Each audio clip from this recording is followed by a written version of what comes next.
Thanksgiving, a day of FBA genocide. Yes, often when we think about Thanksgiving, we think of Thanksgiving as a day when we come together and celebrate our past. When we think of Thanksgiving, we think of those times that we've spent over the past year celebrating our love for each other as a family. But sadly, Thanksgiving really is a day of FBA genocide. Yes, genocide. You know, FBA, in a sense, have been murdered. FBAs have been slaughtered. And they've mainly been slaughtered by whites who see Thanksgiving as a day to give thanks that they can overrule us, thanks that they can kill us. Today, some black people, due to self hate and ignorance, hate being black and an African. As a result, they claim to be anything elite except an African. They call themselves Native Americans, Asians, Moors, Hebrews, etc., etc., etc. These dumb Negroes are trying to make a revision of black American history. They don't understand that to be B1, to be FBA, is the only way we can be.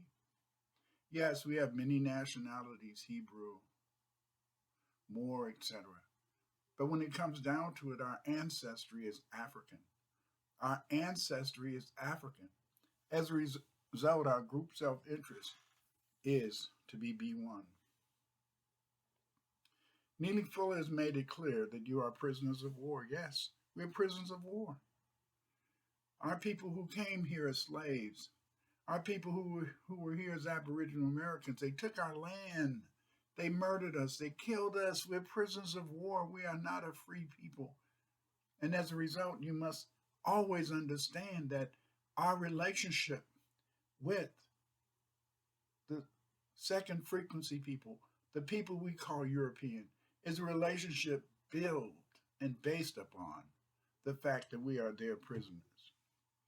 White Englishmen hated black people because the elites in the United Kingdom at the time were blacks. In the beginning, in a sense, Indians controlled most of the trade. Black Indians, they were the fur traders. They were the people who traded in tobacco, corn, and things like this. Naturally, the Dutch did not like this trade arrangement. They did not like this arrangement because the Pequots, who were one of the leading people that Europeans met when they first settled the Americas, were becoming not only powerful, but also richer and richer. By 1633, the English reached Pequot land along the Connecticut River. The English built a trading post at Windsor. The Matabinic welcomed the English. They saw the English as a group that could help them overturn Pequot domination of the fur trade. In 1637, the English and Dutch conspired to end Pequot influence and power on the Connecticut River. Yes, it's very important you understand is that the European has gained control not only in the Americas, but even in Africa. He's gained control because of the fact that he's been able to divide and rule black people. He's been able to let black people use their nationality, their existence belonging to the different tribes, to be able, in a sense, to use that idea of nationality to encourage them to fight each other, kill each other. And after these Africans and after these Aboriginal black, foundational black Americans would kill each other, second frequency, the European, the so-called white man, would take over their lands. The Pequot was easily manipulated by the Dutch. To maintain dominance with their Dutch trading partners, the Pequot made war with the Nimook and the Matabasic people to keep them from being able to sell their goods to the Dutch. You see, these were black people killing each other. Dummies, dummies, dummies. But this is what we do when we don't understand that we must recognize we're B1, one people. This event gave the Pequot total control of the trade. They soon forced the Matabasic to sell them their furs, so the Pequot could be the only tribe to trade directly with the Dutch. The Dutch decided they did not like the Pequot domination of the fur trade. because this allowed them to monopolize the fur trade and dictate the cost of furs. As a result, Jacob Ellikens of the Dutch West Indian Company kidnapped the Pequot chief, Tatondim. Although the Pequot paid the ransom, Ellikens' Indian Company decided that that was not enough. They kept the wampum and killed Totazin. In retaliation, the Pequot burned down the Dutch trading post. This is very important. You see, the Dutch, in a sense, they understood.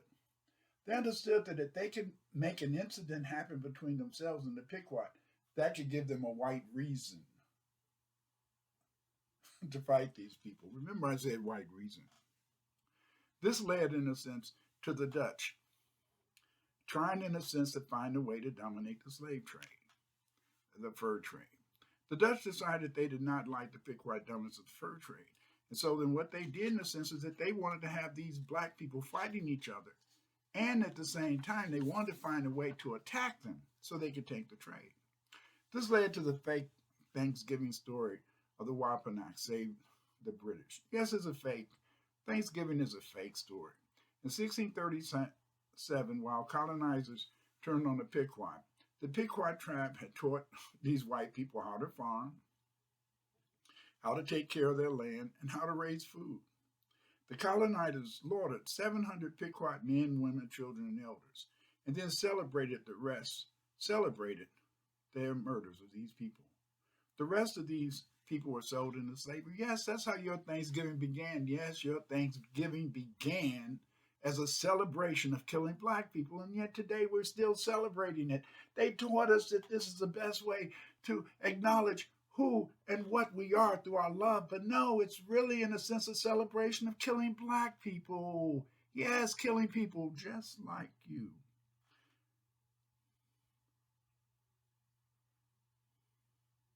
The English did not murder the Pequot. The Wampanoag belonged to the Algonquin Confederacy, the League of the Delaware. Although English had a treaty with the Wampanoag, their king was beheaded, and for 20 years the impaled chief's head was displayed on a pole at Plymouth, Massachusetts. Yes, they didn't just want to get rid of, in the sense, the Pequot. They wanted to make sure that they dominated all these black tribes. Black Indians like the Yamastis and Pequot became slaves after losing wars. During the colonial days, the Europeans would go to war against the black Native Americans to get slaves. As a result, entire black tribes were murdered and captured. Black Native Americans were made slaves on American and Caribbean plantations. Yes, they wanted to have forced labor. These second frequency people, these Europeans, were lazy. The Europeans took black Native Americans and made them slaves. Black Native Americans lived on the prime farming lands of New England, the Southwest, and the Midwest. The first slaves in the United States were black Native Americans. Whites forced over 100,000 black Native Americans to cultivate tobacco, rice, and indigo. As a result, many black Native Americans were exterminated or sold into slavery after they had wars with the whites or other Indian tribes. Like people in Africa, the Native Americans sold each other into slavery for guns and cheap goods. Others were forced into slavery. Between 1670 to 1720, 100,000 Native Americans were sold into slavery in the Caribbean. This is just an estimate. We don't really know how many. In the Pequot War, the captives were loaded on ships and sold in Barbados. The first African slaves did not come until much later. The first American slave ships, they were used to transport black Native Americans like the Pequot to serve as slaves in the Caribbean. The first American slave ships did not go to Africa. They took black people from America to the Caribbean. Those black people who weren't sold as slaves in the Caribbean, they remained as slaves on white plantations on the farms and communities of the United States. The whites concentrated on encouraging the Indians to fight each other so they could buy the losing tribal members as slaves. What a trick. They also kidnapped Native Americans and made them slaves. Because the black Native Americans were farmers, whites concentrated on enslaving black Native Americans instead of Mongoloid Native Americans, who mainly lived in the southwestern United States. The original triangular trade did not include Africa. In the first leg of the trade, New England slavers would go to the West Indies and buy sugar. They would take the sugar back to New England and make it into rum. After making the rum, New England slavers would sail to Virginia and buy Native American slaves, and take the slaves and rum to the West Indies and start the trade over again. This process, this triangular trade, you know, of selling slaves, Aboriginal foundational Black Americans, to work on the sugar plantations in the Caribbean and later in the Americas, and then using the sugar to make rum and continuing this process over and over again made the English made them rich as hell. Between 1620 and 1776, Black Native Americans were sold as slaves in the Caribbean. Beginning in the 1620s, whites hired warlike Indians to attack the farming Indians, who were predominantly Black Native Americans, to supply them with slaves. The warlike Indians were basically Mongoloids. These Mongoloids had no investment in these areas because they were nomadic people. They were people, in a sense, who were basically hungry. They didn't have anything. So naturally, they saw the whites as protectors, and they saw the whites also as a way to get a step over those Black Indians who had the land. But the Black Indians were ready to share the land with the Mongoloid Indians, but they didn't care. Their whole thing was that they felt that if they joined the whites, the Europeans, they would have more power. Up to 1776, 600,000 Native Americans were sold into slavery in the Caribbean. Think about that. Up to 1776, 600,000 foundational Black Americans were sold into slavery in the Caribbean. And another 300,000 were killed in slave raids or starved to death after the raids. Think about that. They don't talk about the fact that so many of our Aboriginal foundational Black American people were murdered, sold as slaves. They want to tell you that the only slaves that existed on the North American continent and that existed in the Caribbean came from Africa. That's a damn lie. That's a damn lie. They have been stealing Aboriginal Black Native Americans to work as slaves for years and years because the English, they didn't have any contact on the coast of West Africa for many years. The first English settled Barbados in 1625. They were led by Captain John Powell. The permanent Barbados colony was founded in 1627 by Captain Henry Powell. He landed 80 Englishmen in Barbados. These Englishmen established a colony. They forced the indigenous people to deforest the island while they set up tobacco and cotton plantations, also sugar later. The colonists included African slaves.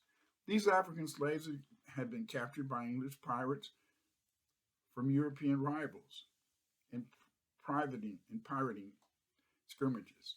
Dutch merchants also brought enslaved Amerindians from New Amsterdam and British Guiana in South America to Barbados to work as slaves. The first workers in Barbados were indentured servants in local Indian populations. By the 1630s, the planters in Barbados imported Black Aboriginal Indians kidnapped in the United States and made slaves after wars between the whites and the blacks, these so-called Indian Wars. The majority of Barbados slaves were Aboriginal blacks from America. The Dutch, after 1644, began to sell slaves from West Africa to the English in Barbados. By the 1660s and 70s, this relatively small Caribbean island featured the most lucrative trading system in the English colonies and the most profitable super sugar plantation system in the world. Think about that. That's why they needed so much labor, and that's why they didn't mind just raping, just ravaging Aboriginal Black Native American communities. The Black Native Americans in Barbados were held as chattels. The slave masters denied slaves any rights, including the right to life. Slave masters got away with mutilating them and burning them alive without fear of reprisal due to the hateful behavior of the Barbados Slave masters, the black Native Americans were usually worked until they died. The black Aboriginals did not accept slavery without resistance. In this map, we see the maroon colonies in Barbados in the 1650s. There was a failed slavery vote in Barbados in the 1640s, but this did not stop the black Native Americans from fighting to protect themselves. Let's look at this map. On this map, you can see the militia chasing various African groups. You can see some of the places where the various African maroons, or so-called African maroons, lived. But as I told you, these were not African maroons. They just told you a lie. These were black Native American maroons, black Native Americans, foundational black Americans. Even though they were taken to the Caribbean, they would fight. They would not die for nothing. They would fight for their lives. They would fight to make sure that they were treated properly.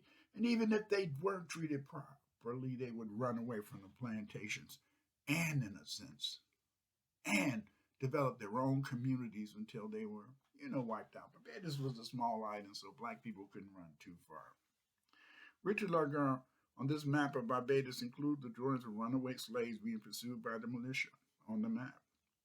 The militia was responsible for protecting the whites from the slave population and ensuring white Indian rule on the island. The black Indian slave trade decimated the black Indian community. Between 1670 and 1750, an estimated 40,000 to 50,000, and as I've said earlier, even up to 300,000 black people were sold into slavery in the Caribbean. We don't really know the number. That's just estimates. All they did is they found a black person, they sold your ass into slavery. The Europeans provided black Indians with smallpox blankets, guns, and cheap goods to purchase slaves. Between 1670 and the 1700s, the vast majority of black Native Americans sold into slavery by whites were, in a sense, the Choctaw, the Yamasee, and other Carolina tribes. Yes. We must remember that Thanksgiving is not a day really for family get-togethers. Thanksgiving is really a day to celebrate the genocide of black people who were raped, murdered, and killed.